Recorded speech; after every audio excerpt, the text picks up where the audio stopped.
Salut chers auditeurs, salut chères auditrices, bienvenue dans Sans Algo, le podcast qui vous en fait découvrir d'autres. Vous écoutez la version longue avec de la reco et de l'actu. Ici Mathilde Mélin, journaliste pour Slate.fr et auditrice professionnelle de podcasts. Comme chaque semaine, j'ai farfouillé dans la jungle des podcasts pour vous présenter mon coup de cœur, ma pépite, le podcast que j'ai eu envie d'envoyer à tout le monde. Dans ce 9e épisode, on va parler d'un documentaire très MeToo, mais avant ça, les actus de la semaine.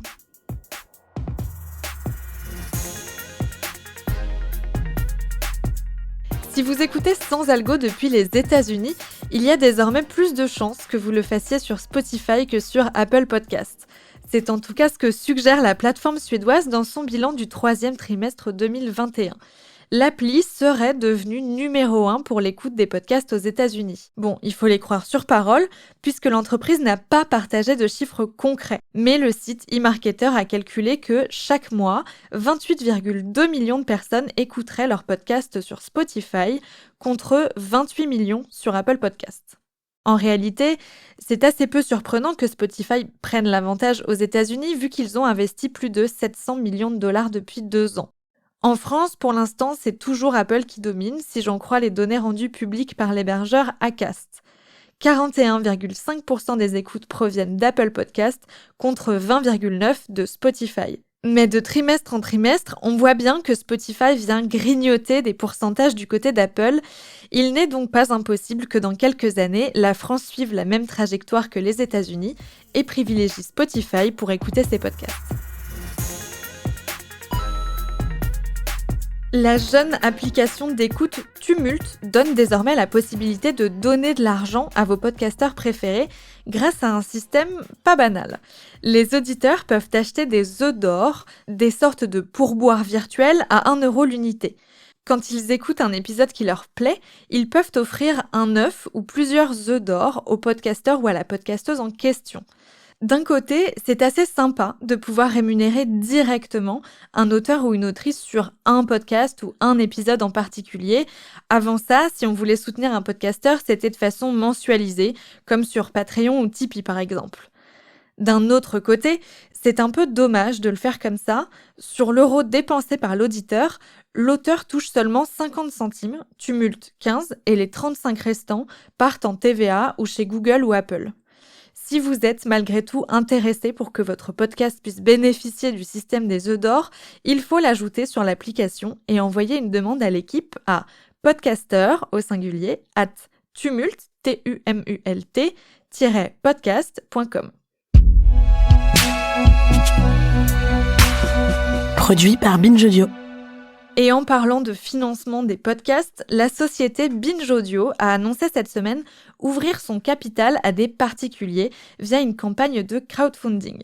Lancée sur la plateforme SoWeFund, elle propose d'investir dans la société à hauteur de 100 € minimum et jusqu'à 50 000 €.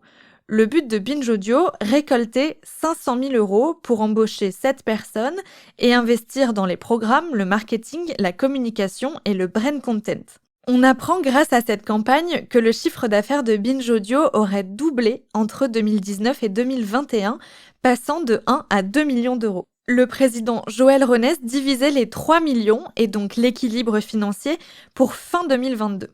Bonjour, c'est Camille Maestracci. Bonjour, c'est Benoît Hamon. Et si on pensait notre monde autrement ? Bienvenue dans le podcast 100% anti-déprime qui vous propose des solutions et des chemins toujours positifs. De petites étincelles et de grands horizons pour éclairer l'avenir. L'ancien candidat à la présidentielle Benoît Hamon annonce qu'il arrête son podcast intitulé « Et si ?», lancé en septembre 2020 avec la journaliste Camille Maestracci. Et si ne compte que 5 épisodes, dont le dernier date de février 2021.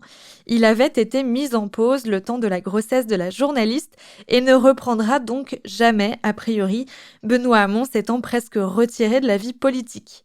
Vu les élections de 2022 qui s'approchent à grands pas, il est fort probable que plusieurs forces politiques lancent leur podcast pour faire campagne sous les radars du CSA. Patience donc, les podcasts politiques devraient pousser comme des champignons d'ici quelques mois. Est-ce qu'on vous a déjà raconté deux versions d'une même histoire ? Par exemple, un couple qui raconte leur rencontre ou deux amis qui ressortent toujours la même histoire de déménagement galère d'il y a des années. En général, c'est assez marrant parce qu'on se rend vite compte qu'une même histoire racontée par deux personnes différentes ne prend pas du tout la même tournure selon qu'on écoute l'un ou l'autre. Le podcast que je veux vous présenter aujourd'hui est un documentaire dans lequel deux personnes racontent la même histoire et comme on pouvait s'y attendre, elles n'ont pas du tout, mais alors pas du tout, vécu la chose de la même manière. D'abord, les personnages. À ma droite, une jeune femme. À ma gauche, un homme. On ne sait pas qui ils sont, mais on apprend dès la première scène du podcast qu'ils se fréquentent un peu et qu'au début, tout va bien. Je l'ai rencontré en octobre. Il m'a écrit le soir même, je crois, il était super content. Je me suis dit pourquoi pas. Elle est venue à la maison, puis à la fin du dîner, on est sortis pour aller boire un verre, et puis sur le chemin, moi elle me plaisait beaucoup, donc on s'est embrassés. Puis on est revenu chez moi, on a passé la nuit ensemble. J'avais envie de le revoir, j'avais envie de le revoir, mais je crois qu'en fait pendant tout le truc j'étais curieuse, tu vois, mais j'avais envie de le revoir. Et puis finalement, on s'est revus quelques jours plus tard. Et je lui ai proposé de venir à la maison. Et donc je lui ai dit que j'hésitais, en fait. Je lui ai dit, je sais pas, faut que je repasse chez moi, je suis grave fatiguée, demain je bosse, t'habites super loin, enfin genre en vrai c'est galère et tout. Et il me dit, mais si tu veux, si c'est ça le problème, je t'appelle un Uber. Alors, moi, quand on me propose des trucs gratuits, je dis oui. Elle accepte. Mais elle mentionne déjà qu'elle vient juste dîner et qu'elle voudrait rentrer. Donc je lui dis ça avant de venir par texto, très clairement. Je sais pas si vous avez fait attention, mais cette petite musique qui arrive sous la voix de la jeune femme laisse présager que cette soirée va mal tourner. Et en effet, l'homme devient insistant et tente de négocier un rapport sexuel alors même qu'elle avait dit qu'il ne se passerait rien. Elle arrive à la maison, on passe un moment très sympa, on dîne. Puis au bout d'un moment, je lui dis, bon allez, je vais pas tarder, vraiment je suis KO. Il me fait ok, mais d'abord viens me faire un bisou, un truc comme ça. Intérieurement, je pense que j'ai pas envie qu'elle rentre. Peut-être que aussi joue l'effet, puisqu'elle a envie de rentrer, j'aimerais bien qu'elle reste.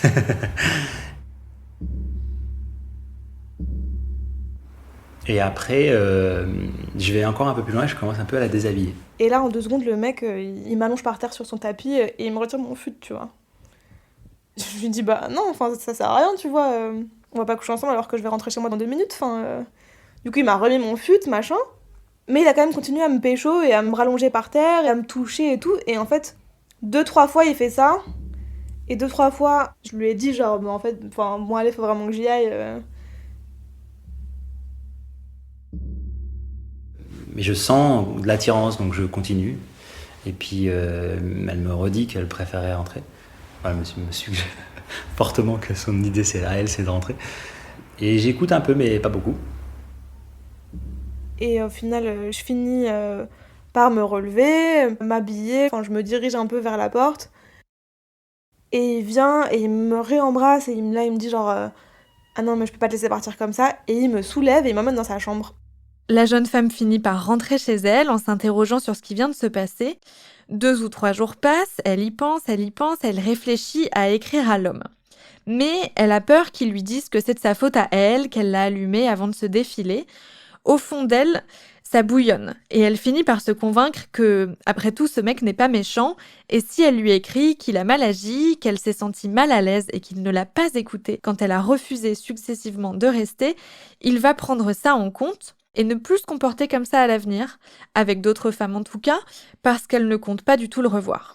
Alors la jeune femme prend son courage à 2 mains et envoie un texto assez clair et calme pour lui expliquer la façon dont elle a vécu cette soirée. Quand l'homme le reçoit, il lui répond immédiatement. Moi, j'ai reçu le message comme je pense que l'image la plus fidèle à ce que j'ai ressenti, c'est un uppercut, quoi. Plutôt dans le cœur, en fait, le ressenti, c'était ça. Et je l'ai relu plusieurs fois. Et je l'ai appelé immédiatement. Et moi, j'ai flippé de ouf quand il m'a appelé. Je me suis dit, oulala, il va m'embrouiller. C'est mort, je réponds pas. Et il m'a répondu, ok, je suis vraiment tellement désolée. J'ai pas du tout vécu les choses comme ça et j'aimerais qu'on en parle. Je suis tellement navrée, tellement. Et donc, en fait, il a complètement paniqué, tu vois. Donc, moi, voilà, encore une fois, je me suis sentie coupable et je lui ai répondu, non, mais ça va, c'est pas très grave. En fait, ça me saoule, là. Tu vois, je lis mes textos et j'ai l'impression que je lui ai balancé sa vérité, et comme il a grave paniqué et qu'il était grave désolé, bah je me suis sentie obligée de le faire se sentir mieux, tu vois. Et après, il m'a envoyé un message vocal. Je vais le dire comme ça parce que c'est trop long. Déjà, vraiment, waouh, merci. Et je suis vraiment désolé. Maintenant que tu me le présentes de cette manière-là, je me rends compte à quel point, c'était... Et en même temps, tu pourras demander à... C'est pas du tout mon style, d'ailleurs, c'est pas spécialement mon style non plus de... Je suis pas un consommateur de filles. Mais en même temps, ce que tu décris, c'est vraiment une connerie, quoi. Point. J'aimerais vraiment qu'on puisse prendre un café ou que tu me le dises en face et que tu m'expliques bien, parce que je pense que, en fait, tout au fond de mon être qui se croyait élégant avec les filles, en fait, il y a encore de la crasse à nettoyer, quoi. Point. Et je te remercierai jamais assez. Voilà. Franchement, je peux te dire un truc, c'est que je suis effondré là, mais c'est très bien.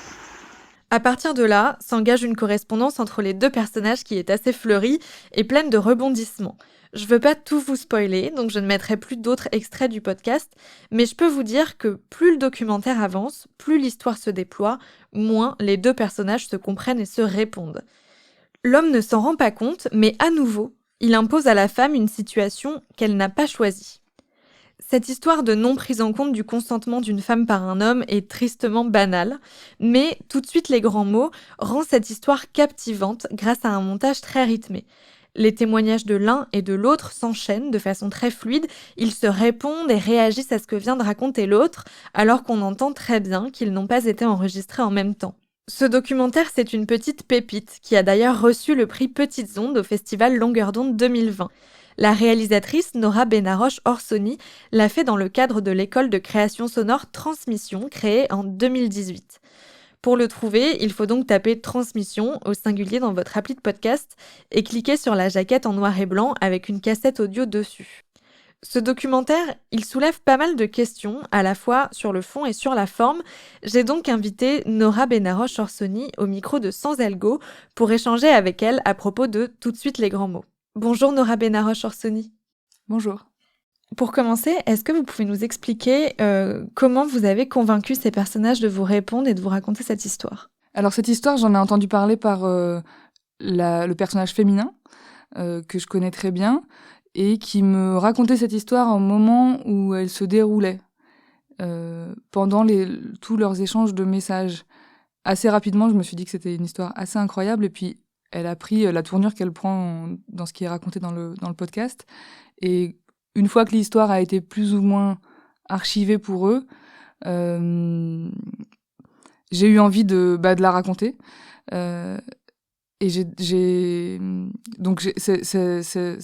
fille me racontait cette histoire vraiment dans tous les détails. J'avais une très bonne connaissance in situ presque de ce qui s'était passé. Et c'est par elle que j'ai eu le contact du garçon, que j'ai appelé en lui expliquant qu'Anna m'avait raconté cette histoire et que je la trouvais intéressante et que je trouvais que j'avais envie d'avoir sa version de l'histoire.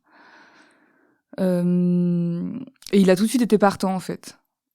Ce qui est finalement pas très étonnant quand on l'entend dans le podcast, parce que de la même manière qu'il avait très envie de parler avec elle, il avait très envie de parler tout court de sa remise en question, de féminisme, de consentement, de relations femmes-hommes, etc.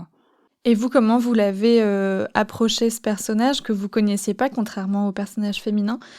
Comment ça a changé votre façon de l'interroger, le fait de le connaître par procuration, déjà ? Je me souviens plus exactement comment je l'ai approché, mais l'histoire était quand même assez sensationnelle.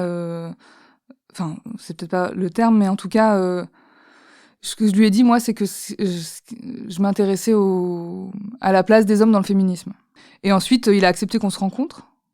Bon, ça lui a beaucoup plu. Et c'était pas complètement faux, finalement. Même si, évidemment, moi, j'avais mon point de vue sur ce qu'il disait, sur son comportement, etc. Mais je me suis dit, c'est quand même intéressant. Enfin, c'est absurde et c'est un peu fou ce qui s'est passé, mais ça existe.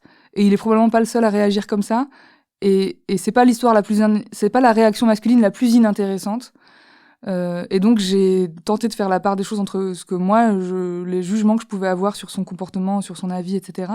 Et entre ça et ce que ça disait des relations entre les garçons et les filles qui ont plus ou moins de 30 ans en 2018 à l'époque. 2018-2019. Et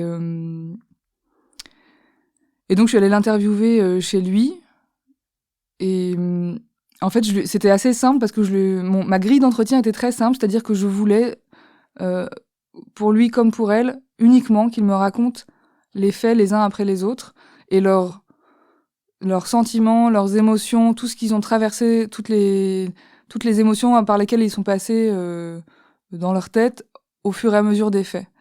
Et le fait d'avoir une connaissance assez précise du déroulement, de quel texto a suivi quel autre texto, quel coup de fil, quel message vocal, quelle relance, etc. Ça m'a permis, quand l'un ou l'autre passait trop vite sur un événement, sur un fait, de ralentir, de les faire revenir, de leur dire « Mais attends, est-ce que t'es sûr qu'à ce moment-là, c'est ça qui s'est passé ? Entre-temps, il s'est passé quoi ?» Et surtout, la méthode absolument simpliste que j'ai utilisée, c'est qu'ils me racontaient l'un comme l'autre, donc séparément, ils me racontaient leur téléphone dans la main. Ils me racontaient donc c'est-à-dire que tout se passe plus ou moins par message, en quelques rencontres en personne en plus, mais ils avaient chacun leur téléphone et je leur demandais de lire les messages. Et en fait, moi j'aime beaucoup utiliser des supports dans mes entretiens. Je trouve que c'est un déclencheur merveilleux de souvenirs et d'émotions, et surtout ça leur permettait de pas trop comment dire, quel est le terme, de pas enjoliver l'histoire ou de pas faire l'impasse sur les choses gênantes. C'est-à-dire que voilà, lui comme elle, quand ils allaient un peu trop vite sur des choses et que je leur disais non mais si tu lis le texto là, qu'est-ce qu'il y a écrit ? Et les choses qui étaient écrites n'étaient pas forcément en leur faveur ou n'étaient pas forcément très classe. Donc ça remettait un truc pas d'objectivité mais très factuel et qui les confrontait à leur propre comportement respectif, quoi. Au final, vous avez un documentaire de 20 minutes, donc il y a un gros travail de montage, de rythme et de récit. Comment vous avez travaillé ce montage alterné pour qu'ils se répondent à chaque fois pile poil l'un l'autre, surtout en ayant autant de rush à la base ? Bah, ça a été quand même assez facile de jeter plein de choses parce qu'ils m'ont raconté en long et en large leur relation, par exemple, comment ils se sont rencontrés, la séduction, etc. Moi, c'était pas mon sujet. Alors, ça date un peu maintenant, mais je crois vraiment me souvenir que ce ping-pong verbal m'est apparu tout de suite comme la seule solution. Et ce qui est assez amusant étonnant parce que moi, c'était le moment où je commençais à faire du documentaire radio et c'était pas du tout la forme que j'avais fantasmé ou imaginé de ce que je pourrais aimer faire en son. J'imaginais un documentaire sonore avec de l'ambiance, des situations, du reportage, de la nature, de je sais pas quoi. Et en fait, non, j'ai fait la chose la plus sobre et je l'aurais jamais imaginé. Et du coup, j'ai fait un premier montage de 40 minutes qui était en fait probablement beaucoup trop long à écouter et surtout qui n'allait pas dans l'essence des choses. Et c'était quand même, c'est quand même un exercice compliqué de faire parler un garçon qui accepte de raconter des comportements problématiques qu'il a eus. Donc il a accepté et je me devais d'être le plus fair-play possible avec lui. Et je faisais pas ça pour le jeter en pâture à un auditorat quelconque. Ni pour... en tout cas, c'est pas de cette manière-là que moi j'avais envie de parler de consentement et de féminisme. J'avais pas envie de le ridiculiser. Elle, donc le personnage féminin, elle était assez remontée contre lui à plein de moments. Et ce que j'ai d'abord fait, c'est que j'ai coupé tous les moments où elle était injuste avec lui. Ou en tout cas, elle était gratuitement un peu cruelle, quoi. Donc on l'entend, elle est très drôle, donc elle fait beaucoup de vannes. Les vannes un peu gratuites, je les ai enlevées. J'ai enlevé des moments aussi où lui, il se ridiculisait un petit peu.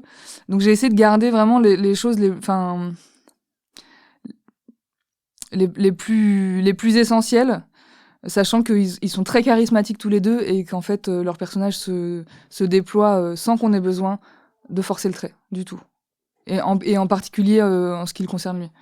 Qu'est-ce que vous avez voulu raconter du consentement et des relations femmes-hommes aujourd'hui avec ce podcast ? Je pense que ce qui m'intéressait dans cette histoire-là, c'est le double tranchant de la remise en question des hommes. Enfin, je sais pas si c'est exactement le double tranchant, mais en tout cas, la complexité de la bonne volonté, enfin, les ressorts de la... Voilà, ce qui m'intéressait, c'était les ressorts de la remise en question des hommes d'une trentaine d'années, à ce moment-là du XXIe siècle, en fait. C'est quoi les bonnes intentions ? C'est quoi être un allié ? C'est quoi se remettre en question ? Et ce qui était très saillant dans cette histoire-là, c'était le besoin de validation de ce garçon,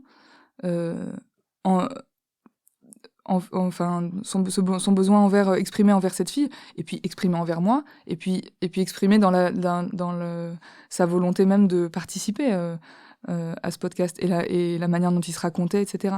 Et je pense que c'est pas un podcast misandre, mais en tout cas les choses sont suffisamment compliquées pour que ça vaille le coup d'être dit et d'être débattu. Parce que c'est pas facile de se remettre en question et que je pense que lui, c'est vraiment pas le pire personnage qui existe. Loin de là, d'ailleurs. Il est d'une très grande bonne volonté. Mais les embûches sont tellement nombreuses. En tout cas, les embûches c'est comme si les hommes se mettaient eux-mêmes des bâtons dans leur roue de vélo et qui se cassaient la gueule en permanence.